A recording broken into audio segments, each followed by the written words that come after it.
In the stillness of a spring dawn in 1623, the air above Istanbul still carried the coolness of night.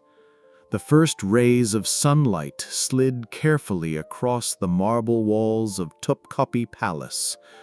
In those halls where the steps of viziers usually echoed, where eunuchs whispered and fountains murmured in the gardens, another sound broke the silence, one no one ever expected to hear.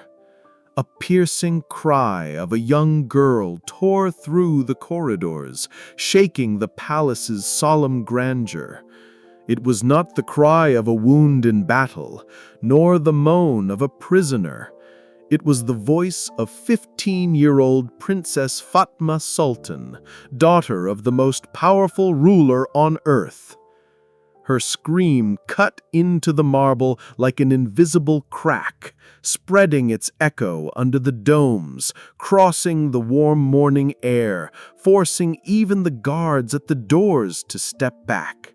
Men who had faced enemies on battlefields, who had not flinched before armies, found themselves powerless before the voice of a girl. They knew this was happening in a place no man, no servant was ever allowed to enter. The palace froze, as if terrified of hearing what would come next. These cries were no accident, no private family quarrel. They were a signal, the beginning of an ancient ritual carefully hidden from the world outside. For the people of the empire, being a daughter of the Sultan seemed the height of fortune, surrounded by silks, jewels, and honor.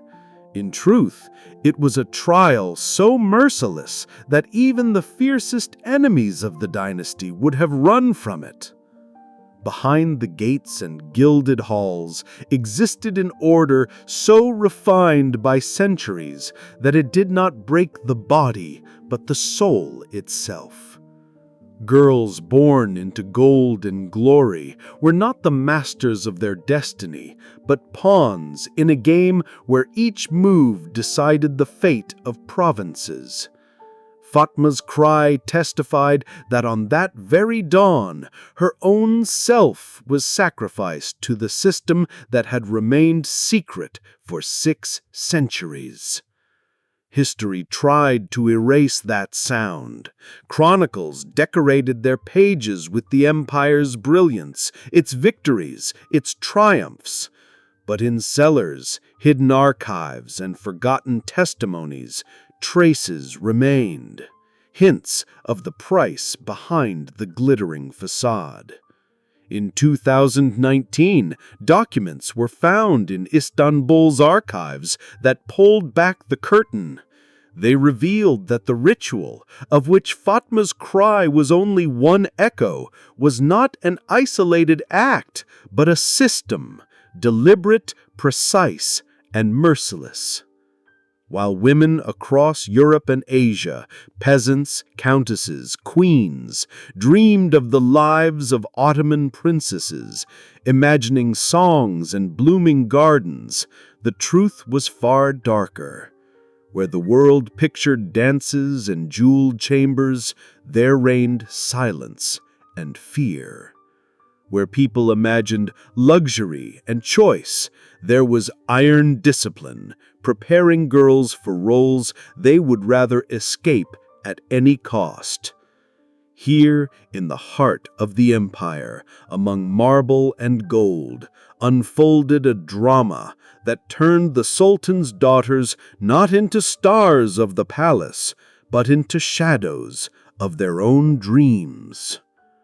Today we follow the path through these walls to hear the voice history tried to silence, the voice of Fatma, whose cry split the majesty of Topkapi on a spring morning in 1623.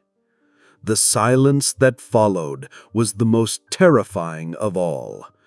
It weighed heavier on the palace than the roar of cannons outside Vienna's walls, for within it hid a secret no vizier dared to speak aloud.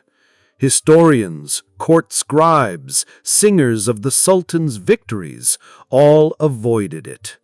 Chronicles described feasts, parades, and triumphs, but never a word about what happened inside the women's quarters, in rooms only a few were ever allowed to enter. That silence was no accident. It protected the system that for centuries preserved the empire's power while destroying the lives of its own daughters. For hundreds of years, people believed the Sultan's daughters lived in a fairy tale. Carpets were woven in their honor, poems sung in their name. They were imagined as the embodiment of joy, soft, delicate, draped in silks, their eyes sparkling like gems. To the world outside, their lives looked like golden dreams. In reality, it was only a mask, crafted with cruelty and skill. Behind that mask lay a ritual that had almost sacred status within the empire. It left no marks on the skin, but scarred the spirit. Its purpose was to transform a free individual, even one born into the imperial family, into a perfectly obedient instrument. Princesses became symbols of power, bargaining chips, living treaties, but never masters of their fate. Later historians would call it the sacred preparation. It was reserved only for the daughters of the dynasty. No concubine, no slave ever endured it. Concubines were trained to sing, dance, embroider, to entertain the Sultan and hope for luck. And it was these outsiders, girls torn from their homelands, who sometimes rose to power, like Roxolana, Hurrem Sultan. But those born in gold could never break free. Their luxury became their prison. The documents found in 2019 tore away the veil held in place for centuries. Inside were records of procedures, medical notes, eunuchs' and tutors' reports written in a cold, clinical language that captured tears and fear. There was no poetry, no myth, only the plain truth, systematic breaking. Picture the contrast. In Europe, noble ladies dreamed of setting foot in the Sultan's harem even for a moment. Yet behind those walls, young girls prayed only for one thing, that they would never be led to the bridal bed. That the glittering facade, where rich fabrics glowed in lamplight, would not become their personal cage. But no prayer could stop the wheel of the imperial machine. For 6 centuries it turned on, grinding down the souls of princesses. Each generation repeated the fate of the last. Power showed no mercy, not even to its own children. And so the meaning of Fatma's dawn cry becomes clearer. It was no random outburst. It was a voice breaking through centuries of silence, reminding us that behind every legend of a sultan's daughter's fairy tale life lay a cold nightmare. To understand the depth of this drama, we must look at the empire itself, at its greatness, which not only elevated but consumed those who lived within its golden walls. By the 17th century, the Ottoman Empire was an unstoppable force. It stretched from the plains of Hungary to the sands of Yemen, from Algiers to the Caspian Sea. Its armies counted in tens of thousands. On the maps of Europe and Asia, its borders looked like an endless ocean, swallowing entire kingdoms. After Constantinople fell to the Janissaries in 1453, it became the empire's heart, renamed Istanbul, a shining symbol of a new era. At its center rose Topkapi Palace, like a jewel in the crown of the empire. Its golden domes caught the sun, its marble halls radiated cold authority, Its gardens bloomed with jasmine and roses, hiding heavy secrets behind their fragrance. Here, wars were declared, treaties sealed, plots born that could alter nations. And here, behind closed doors, the fates of those who never left its walls were broken. The harem was a world of its own. Legends painted it as a paradise of pleasure. Europeans whispered of endless delights. But in truth, it was no oasis. It was a carefully built system of power and control. Its rules were stricter than the laws of the army, every word and gesture closely watched. Hundreds of women lived there, and each knew her life could collapse in an instant. By the mid-16th century, the harem became more than a private retreat of the Sultan. It turned into a political stage. When Suleiman gave Hurrem the title of Haseki Sultan, everything changed.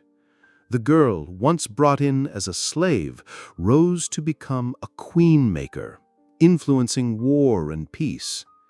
From then on, the harem was the empire's center of intrigue, where a smile or a bow could be sharper than any sword. To Europeans, the harem was imagined as a garden of pleasures. For its women, it was a battlefield. Most concubines, many of them Christians taken from Poland, Ukraine, the Caucasus, or bought in North Africa, were trained in music, embroidery, charm. For some, it was a chance. From slaves, they could rise to power and fame, if they won the Sultan's heart. The irony was clear. Foreigners torn from their homes had more freedom to climb than the Sultan's own daughters. The princesses, by contrast, were prisoners of their birth. They were hostages of their name, pawns in the games of viziers and pashas. Their lives were meant not for happiness, but to strengthen the dynasty. One marriage could pacify a rebellious province. Another could bind a powerful commander to the throne. The higher a girl was born, the less choice she had. It was within this system, where gold shimmered only to conceal cold chains, that Fatma Sultan grew up. She was the daughter of Ahmed I, and a woman history would remember as Kosum Sultan. Her childhood was surrounded by knowledge and care. She studied astronomy, mastered Persian poetry, spoke both Arabic and Turkish, and learned to see the stars as a map of heavenly order.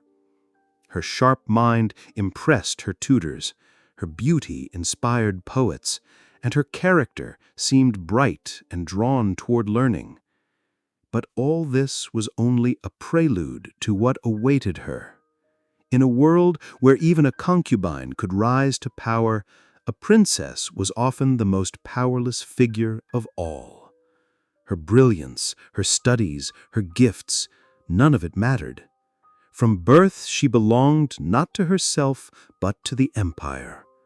Her path was already written, a marriage chosen without her consent, a union forged for power, not love. And so, on that dawn of 1623, when her cry split the palace, Fatma was no longer the girl who once dreamed of the stars. She stood at the threshold of a journey where her fate would be decided not by talent or intellect, but by rituals designed to strip her forever of the right to be herself. Fatma had been born into a world where her very name was a part of a political equation. She was the daughter of Sultan Ahmed I, and the woman history would remember as Kosum Sultan. From the moment of her birth, the little girl was marked not as a child, but as a tool for alliances yet to come. Her childhood unfolded amid dazzling luxury that blinded even as it replaced freedom. She studied in gardens where fountains murmured and the air was heavy with roses and jasmine, where tutors revealed the secrets of the stars and spoke of infinite worlds beyond the heavens. She was given the finest books, Arabic chronicles, Persian verses, ancient treatises on astronomy and medicine. Teachers marveled at her mind. She debated natural laws, discussed geography and history, wrote with calligraphy worthy of a poet. But even the warmest praise could not change the truth. Her destiny was already sealed. Every word she wrote, every melody she practiced did not alter the fact that in the eyes of the court she was not a person but a symbol, a coin that sooner or later would be spent. The choice fell upon Damat Kara Mustafa Pasha, a hardened commander who had distinguished himself in campaigns against Persia. He was 20 years her senior, battle-tested, loyal to the throne. For him, marriage to the Sultan's daughter was a ladder to greater power.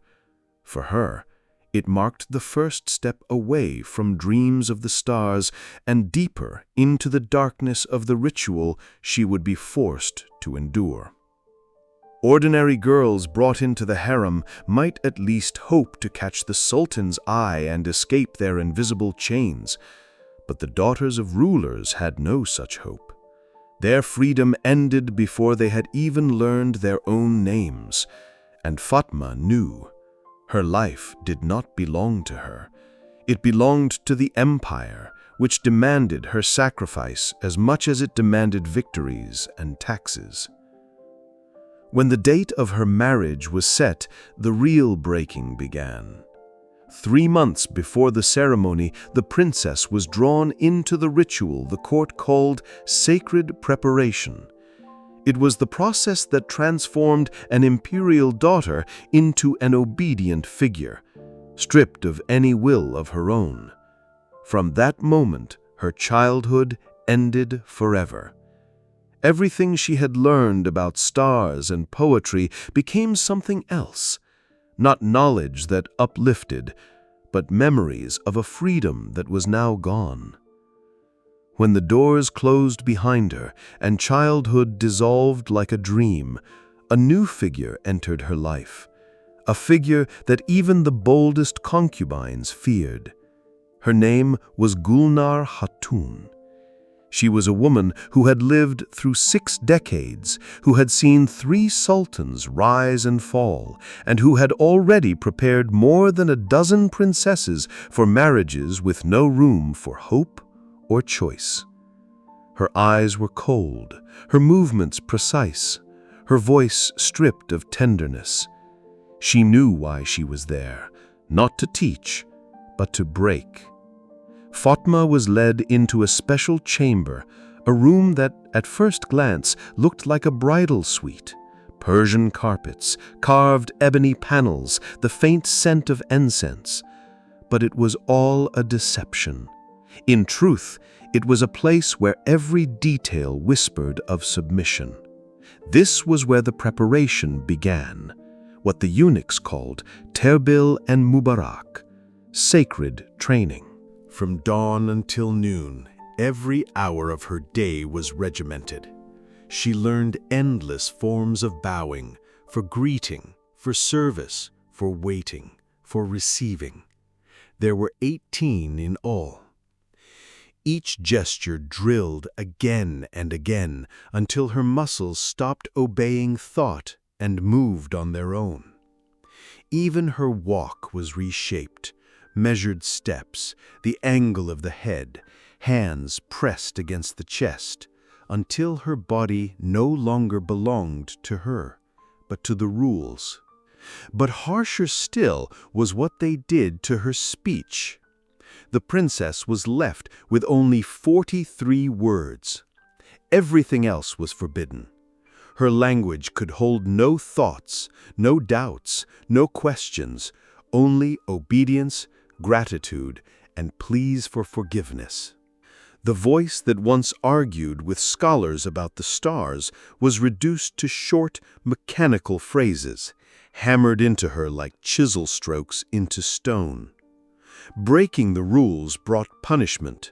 Fatma was forced to fast, kept in isolation, humiliated before other women of the harem. But the cruelest wound came from her mother. Even the mighty Kosum did not see a daughter in her, only a symbol, a bargaining chip. She attended the judgments, sitting alongside eunuchs and tutors, and regarded her not as a child, but as a token of power.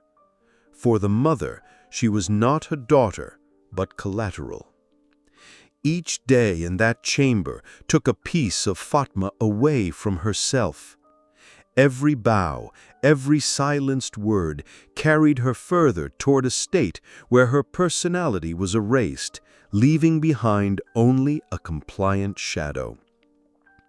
And yet darker trials still lay ahead, trials that went beyond bows and words.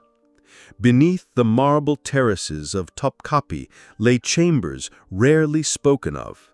They bore no carpets, no music, no fragrance of gardens. They had been built not for beauty, but for breaking.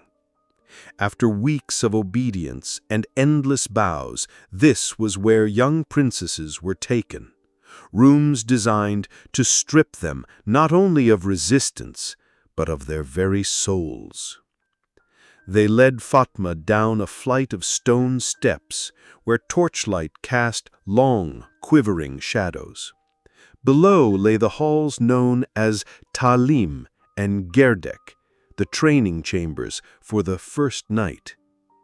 Waiting there were mannequins, wax figures crafted by Venetian masters. Their anatomical precision was astonishing, but instead of curiosity, they stirred terror in the girls. Before Fatma stood her tutors, women of faces of stone, and eunuchs noting her every move. She was ordered to perform gestures and actions a 15-year-old should never even hear of. Every reaction, tears, trembling, the slightest resistance went into secret records. If she cried, it was marked as a weakness to be removed. If she kept silent, it was branded stubbornness, to be corrected with greater severity. Each day in those rooms was another step toward losing herself. She was trained not only in obedience, but in self-erasure, the art of hiding thoughts so deeply that only a shadow showed on the surface. The more she resisted, the harsher the methods became. Isolation, long hours of enforced silence, fasting. Slowly, Fatma's voice, once bold enough to debate scholars, began to fade. The cruelest part was that those who should have been her refuge were watching. Among the judges sat her mother, Fatma Sultan. She no longer looked with a mother's eyes. There was no pity in her gaze, but only cold assessment. Her daughter was a piece on the political chessboard, to be prepared for a game with no right to mistake. Bit by bit, what made Fatma unique was extinguished. The girl who dreamed of stars and recited Persian verse became an empty shell, programmed for gestures and words of submission. Her eyes turned hollow. In her heart, only despair. Yet the palace had still darker trials in store. After the underground halls came the next stage, confinement in a pavilion where even the walls took part in the psychological torment. There, among mirrors and perfumes, the final transformation would take place. When the days of preparation neared their end, Fatma was moved to a special place, Galyan Köşkü, the bridal pavilion. From the outside, it looked like a fairy tale lodge in Topkapi's gardens. graceful arches, bright stained glass, carved shutters. Inside, it was built to strip a girl of the last remnants of her will. Silence there was absolute.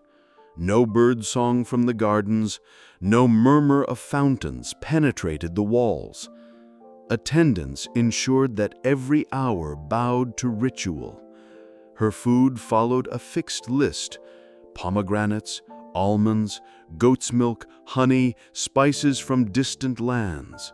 Ingredients that, court physicians claimed, purified the body and set it in the proper state. Baths became daily ceremonies. The water was infused with oils and decoctions of valerian, poppy petals, and orange blossom. These mixtures softened the body and slowed the mind, turning it hazy and distant. At times, Fatma felt as if she floated outside herself, watching from afar. To the tutors, that was a sign of success. But the pavilion's sharpest weapon was its mirrors. They were placed so that wherever the princess looked, her reflection looked back. In Sufi tradition, such practices are called muraqaba, contemplation of the self. Here they were turned into instruments of breaking. Fatma had to watch herself constantly, while bowing, while eating, even as she sat to rest.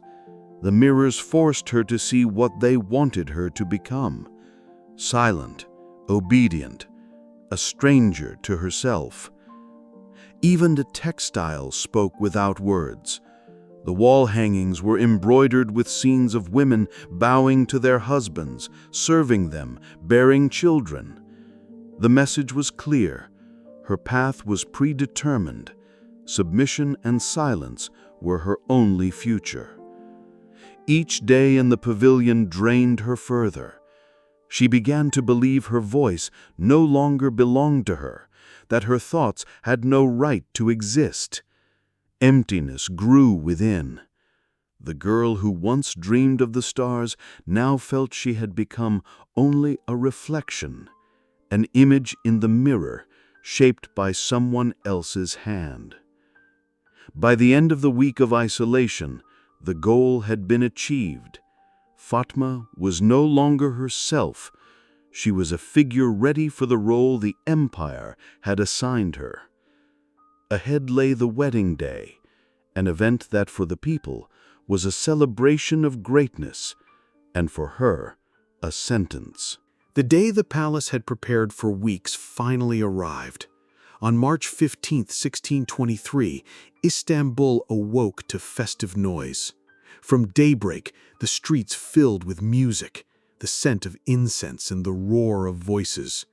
Merchants unfurled their fabrics in the markets. Residents adorned their homes with pomegranate and cypress branches. Janissaries marched in shining armor. To the city, this was more than a wedding. It was the empire's triumph, a symbol of the Sultan's strength and a promise of prosperity. At Topkapi, the feast was being laid. Golden platters were piled with sweets, spices, and rare birds brought from far provinces. Musicians arrived from Persia, dancers from Andalusia, acrobats from Egypt. Everything glittered, as if the palace itself wished to proclaim, "The empire stands at the height of its power." Behind the brilliance, another reality hid. Fatma sat in her chambers, lips parched, breath unsteady. Physicians noted bouts of trembling and cold sweat, even as warm spring light filled the air. Her gaze wandered as if she could not see what was around her. To the guests, she was the symbol of joy and dynastic continuity. Inside her, a shadow of terror grew, drowning out every note of music and flash of light. As the revels reached their peak, the crowds rejoiced, raised cups high, and shouted the Sultan's praises. None of them heard the silence inside the bride's heart. To the people, she embodied luxury. To the court, she was a component of a political pact. To Fatma herself, the day was a threshold to an ordeal from which there was no return. And when the last guests left the hall, what she feared most began. It was time to lead her to the pavilion built expressly for the rite of the wedding night. In the days of Mehmed the Conqueror, architects had designed this place as a symbol of total submission. Its shape, its levels, every detail had been calculated to drain a bride of her final strength to resist. The crowd dispersed, the lights dimmed, and a new procession began, quieter, darker. Fatma was led to the pavilion where the ordeal that would complete her sacred preparation awaited. The pavilion rose above the gardens like a stern symbol of imperial will. Its octagonal shape, its 3 levels, each with a specific purpose, everything declared that this was not simply a building, but a carefully designed instrument. The architects had built it with intent to lead the girl, step by step, into complete submission, turning the ceremony into a ritual of surrender. The first level was called Taka, the level of purification. Here, Fatma was surrounded by servants and physicians. Her body was lowered into marble basins filled with rose-tinted water and essences of sandalwood and amber. Ointments made from opium extracts, mandrake, and rare Eastern herbs were rubbed into her skin. The effect was strange. Outwardly, she appeared calm, but inside, her soul screamed. Her body seemed to slip away from her, growing soft, pliant, obedient. The second level was Teslim Katu, the floor of surrender. Here, Fatma was dressed in a bridal gown of white silk, embroidered with gold and adorned with pearls from the Persian Gulf. Yet beneath the beauty lay another meaning. The gown was designed so it could be spread open or stripped away at any moment. A heavy crown forced her head to remain upright. Bracelets and shoes restricted her movements.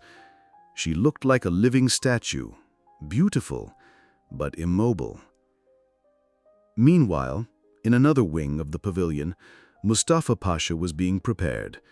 Viziers and senior warriors instructed him on how to handle the princess, what words to use to intimidate, what gestures to show dominance, how to extinguish even the thought of resistance.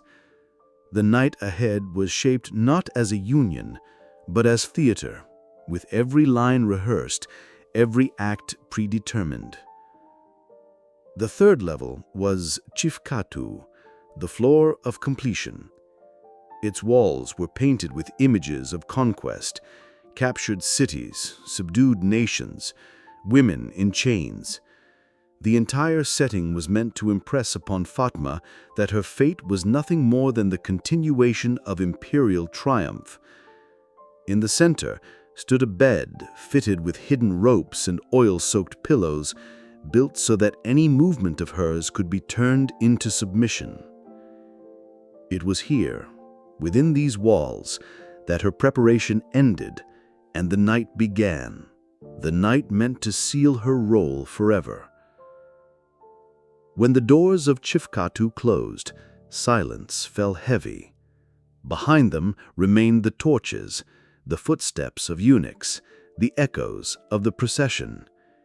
In the room there were only 2, a 15-year-old princess, hollowed into a shadow, and her husband, Mustafa Pasha, a battle-hardened commander who had spent his life breaking enemies on the field. Fatma sat on the edge of the bed, frozen like a statue. Her hands trembled, her lips barely moved. Physicians, secretly watching through lattice screens, recorded her state as shokma, the complete paralysis of the spirit. Her eyes did not see the man before her. They looked through the walls, into some unreachable distance where she could hide from what was happening. Mustafa Pasha, confident in his strength, at first mistook her stillness for defiance. He had been taught that a princess might try to assert herself, and that such defiance must be crushed. He recited rehearsed words of humiliation, made gestures of dominance, tried to frighten her. But there was no resistance, no defiance. Before him sat not an opponent, but emptiness.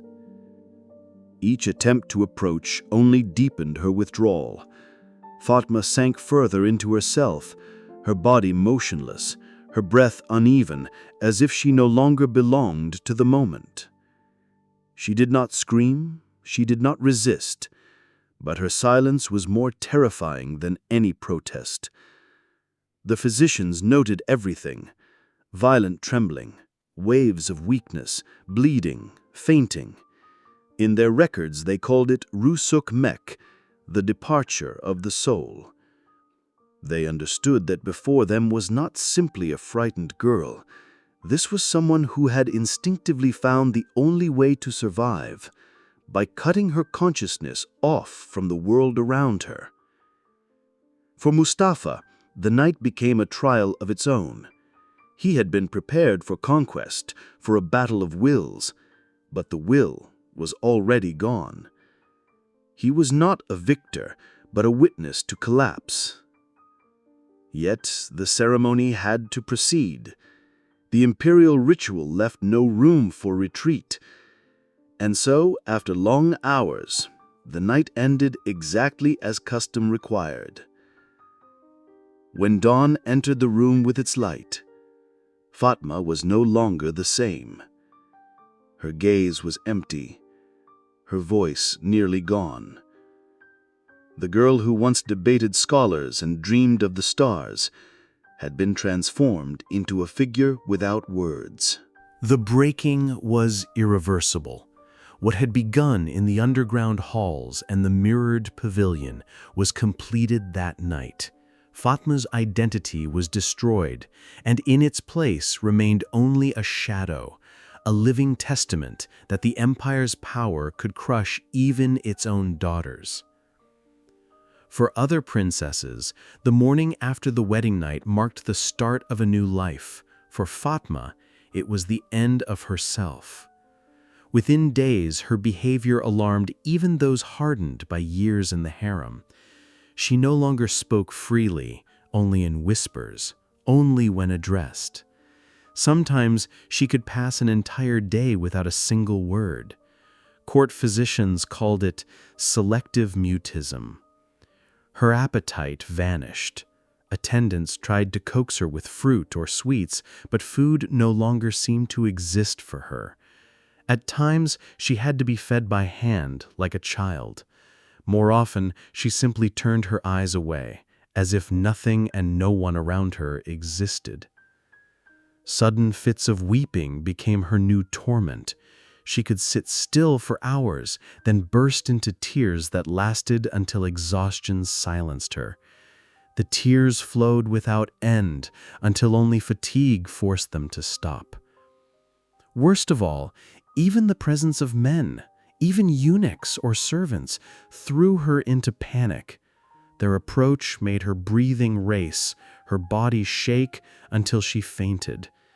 Physicians dismissed it as girlish melancholy, but in truth, it was the deep scar left by the ritual she had endured. All of Fatma's past pursuits, her books, her studies, her calligraphy, were left behind. Writing tools gathered dust on the shelves, her astronomical charts lay untouched. The gardens where she once walked now stood silent in her absence. She no longer wandered among the flowers and fountains. Her life with Mustafa Pasha became a mechanical coexistence. They played their roles at receptions, appeared together at festivals, and children were born to them. But behind closed doors, there was only silence. Mustafa lost himself in endless campaigns and in the smoke of opium, trying to numb the memory of that night. Fatma remained in the palace, alive, present, but voiceless. And so the years dragged on. The empire expanded its borders, sultans rose and fell, the harem seethed with intrigue. Fatma lived apart from it all, a shadow whose heart had stopped on the night the pavilion doors closed behind her. For her, the years blurred into one another, mirror images without meaning. She no longer sought comfort in books, nor lifted her eyes to the stars that once consoled her. Her life became a ritual, appearing at ceremonies, sitting silently at festivals, fulfilling the duties of a mother. Everything else was emptiness. Around her, life swirled. The palace was alive with schemes. New favorites rose to power. The empire waged wars and sealed treaties, deciding the fate of nations. For Fatma, all of it was a distant murmur. Her footsteps on the marble halls sounded hollow, as if she walked not through the palace, but through corridors of her own past. With each passing year, her health declined. Physicians noted constant attacks of melancholy, weakness of body, frequent headaches. Sometimes she sank into hours of silence, sitting motionless like a statue. Servants whispered that at night she was tormented by nightmares, waking in tears and trembling, unable to describe what she had seen. Mustafa Pasha, more and more, fled into military campaigns. When he returned, he sought oblivion in wine and opium. Between them, there was never closeness, never trust. Their marriage remained what it had always been, a political bond, not a union of souls. In 1652, 29 years after that night, Fatma finally faded away. The chroniclers recorded her cause of death as brain fever, but the date shocked the court. It was the very same day as her wedding. To many, the coincidence became a symbol, as if memory itself had returned and crushed her heart once and for all. She lived 46 years, but only the first 15 were truly her own.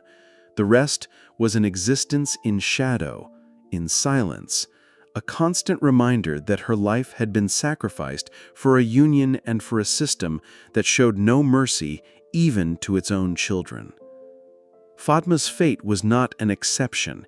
It was part of a chain repeated generation after generation, and that truth is the most chilling of all. When centuries later, researchers opened the hidden archives, the pattern became clear. Fatma was not alone. She was one of dozens of sultans' daughters who endured the same preparation, the same night, the same breaking. In palace records, the cold phrases appeared: silent illness, girlish melancholy, post-marriage sorrow. Behind those words were real lives, turned into symbols. Some vanished without a trace. Their names disappeared from the chronicles as if they had never existed. Others were noted as dead from sudden fever or weakness of spirit. But between the lines, the truth showed through. Behind each phrase lay the ritual that erased their futures. Some showed incredible courage. Chronicles mention those who dared to petition the Sultan himself for divorce. They knew it was almost impossible, yet they still tried to wrest even a scrap of freedom from a system believed unshakable. These rare sparks of defiance were like flashes in the dark. They could not change the order, but they reminded the world that even in a realm built on obedience, there was still room for a whispered no. And that whisper, however faint, was stronger than the guardians of silence wished to admit. Each new name in the lists of princesses reflected the same fate as Fatma's. They were broken in the underground halls, surrounded by mirrors, led into the pavilions. Their souls dimmed, or their voices vanished into silence. Yet the very fact that traces of their despair survived in the archives proves one thing: no system, no ritual, however perfected, could ever fully erase the human spirit. And it is this repetition that makes Fatma's story even more frightening. Her tragedy was not the exception, It was the rule. The official chronicles, written for sultans and their heirs, allowed no shadow to fall on the throne's brilliance. Court scribes decorated their pages with splendor. They described the harem as a world of poetry and song, of refined entertainments, of women draped in silks. In their texts, the harem became not a prison, but a paradise of beauty, where girls competed in embroidery and music, where everything existed to delight the sultan. These accounts became legend, spreading across Europe. Ambassadors returning from Istanbul told royal courts of the luxury surrounding the sultan's daughters. Painters and writers turned the harem into a symbol of pleasure, secret passions, endless exoticism. To the outside world, it was the most coveted, most mysterious place on earth. But behind that image lay a cold system of control. In the archives kept under lock and key for centuries were other testimonies, medical notes, eunuchs' reports, tutors' records.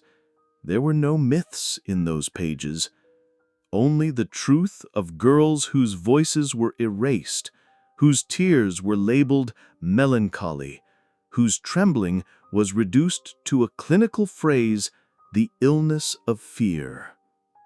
History knew how to hide its traces. If a girl disappeared, her name was replaced with a blank line. If her life was broken, they said she was fulfilling her duty. If she faded away, they recorded a burning fever. It was the language of silence, carefully veiled. And yet, beneath that polished surface, cracks remained. In forgotten manuscripts were hints, in doctors' diaries, dry diagnoses, in secret letters, fragments of confession. Piece by piece, they built another picture. The harem was not only a place of gold and fragrance, but a hall where souls were broken. The great sultans wanted posterity to remember their victories and their feasts, but alongside the triumphs, history also preserved the silence of daughters turned into symbols, denied the right to be themselves. It is this duality, the brilliance for the chronicles and the darkness for the victims, that makes Fatma's story not just a personal tragedy, but a mirror of the entire system, where luxury and suffering always walked side by side. Fatma's story is only one among many, but it is a key, opening the door to a more terrifying thought. How many voices remain forever locked in the palace walls? How many cries, like the one that split Topkapi's marble in 1623, dissolved into silence, never reaching us? Fatma's fate reminds us that absolute power does not always protect those born into it. On the contrary, it can consume them, sacrificing them to preserve itself. Crowns, armies, palaces, all of it was built upon the lives of people turned into symbols, their feelings, hopes, and dreams erased. For centuries, official history told fairy tales of princesses in silks, of harems filled with pleasures, of marriages made for glory. But in forgotten records, another truth endured. Behind the fairy tales were tears, silence, and shadows of those who never told their story. And if Fatma's single cry could survive the centuries, breaking through the silence of the archives, then others still wait to be heard. Not only in the Ottoman Empire, but in the palaces of Europe, China, Russia. Everywhere power was so great, it sacrificed its own children. This is not just a story of the distant past. It is a story of how power hides its tracks, how easily the glitter of gold blinds us to the shadows, and a reminder that while we repeat tales of luxury and splendor, beneath them lie forgotten lives. The cry that rang out on a spring morning in 1623 was not the only one. It was simply the one that left enough of a trace for us to hear. And now it speaks again, reminding us that behind every palace, every dynasty, there are not only victories, but sacrifices. Fatma's story calls us to ask questions. How many secrets remain hidden? How many voices are still buried beneath chronicles and myths? And most of all, are we ready to listen to what they are trying to tell us?